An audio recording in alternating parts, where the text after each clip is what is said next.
22nd Annual Boscov's Berks Jazz Fest in Reading, Pennsylvania. We're catching up with Dean Brown after rehearsal in the Jazz Base here at the Crown.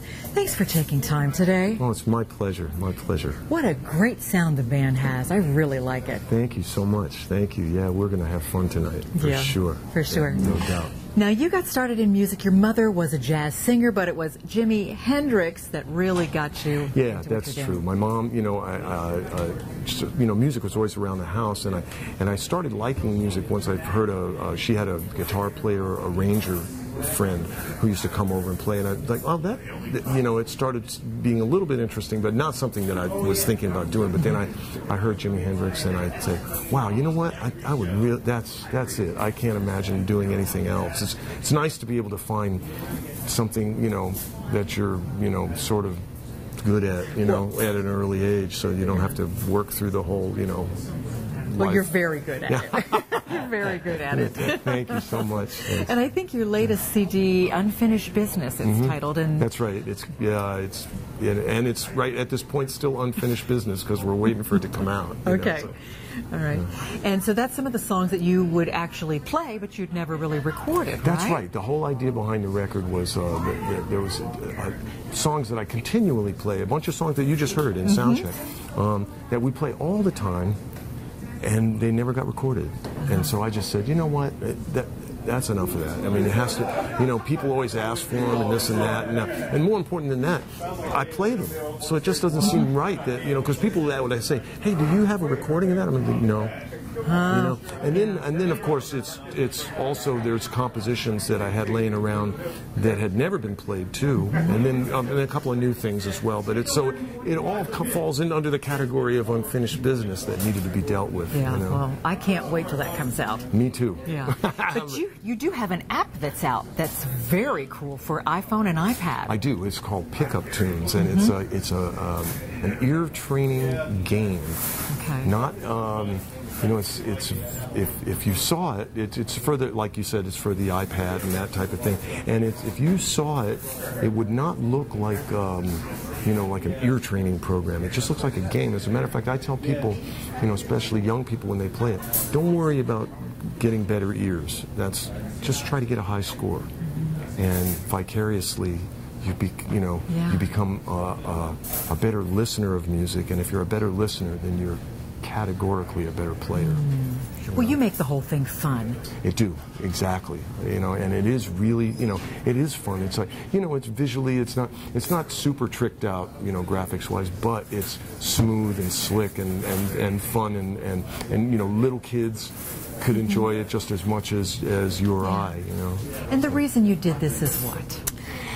I have a concern, for the in our new information, environment that we live in, where there's millions of television stations and radio stations and stuff, and you can go through all this stuff, but you don't really have to listen that much. It's sort of things, and so what's happening is, and then we have things like GarageBand, these sort of programs where you don't really have to know anything about music to sort of make stuff. And I think the quality of composing and playing is not going down, but it's in jeopardy. And I just want to make sure that at least not make sure, but it contribute to the slowing of that sort of process, so that hopefully that people, like I say, that listeners, when they listen to music, will be able to if they're listening to something more challenging, that they'll be able to deal with it better than, they don't need to know all the theory of it and all that. They can just appreciate it more because it's not as alien, to them, because you can hear it. And I think it's all about ear training in that, Well, you are making a difference for the good. I'm trying to. I really am. I'm trying to. What are you thinking when you're up here playing? You have so much fun doing this. I try to not think at all. Okay. That's my. If I start thinking, I run into big trouble. Okay. You know what I mean? I think the idea, when you're a player, if you start thinking, even if you start thinking, wow, this sounds good, that takes you out of the moment and takes you away. I was just talking about that with Rick Braun. because it's a struggle. None of us that really care about our playing think that we play very well. Even, you know what I mean? Because we're not concerned with that. We're concerned with trying to play better. You know what I mean? So it's not an environment for sort of self, ego boosting. It's not, and that's not what it's for. It's for expression, as far as I'm concerned. Well, there's such an interesting relationship with the audience and the feedback that you get too, well, right? That's important too. And if you're not able to accept that because you're too, myopic, thinking about, what chord am I playing next, and this, you can't even receive the energy, right? And therefore you can't give any, and so there's no interchange, and then the whole gig shot. Yeah. Yeah. What do you see in the future for you? If you're looking at that crystal ball. Well, I just want to continue.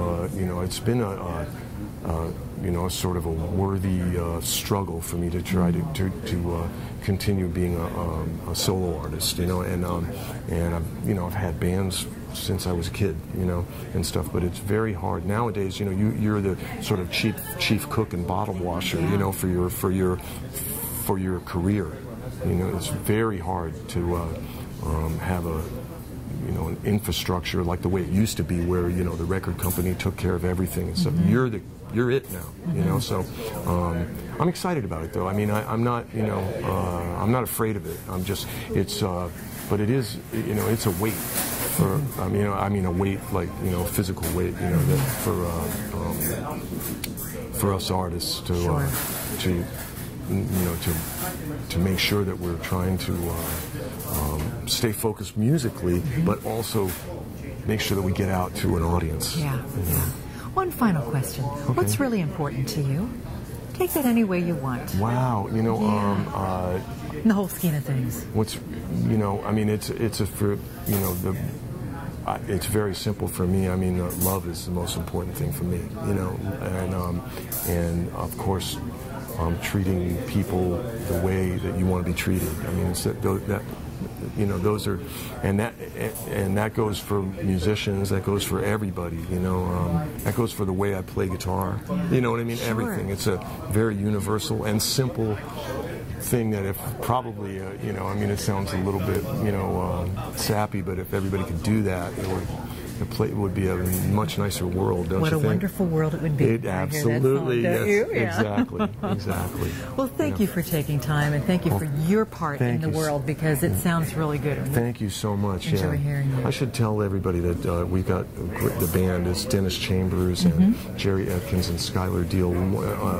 Very, very blessed to be on stage with these guys. It's like a situation where, like if you're sitting there and you're just laying in bed and you say, what would my dream band be? This is it. So I'm going to have fun here tonight. Well, I can see why. There's a lot of energy and a lot of synergy there. Really good. Yeah. Thanks so much. Okay. We'll check it out later. All right, thank you. We're coming to you from the 22nd Annual Berks Jazz Fest in Reading, Pennsylvania.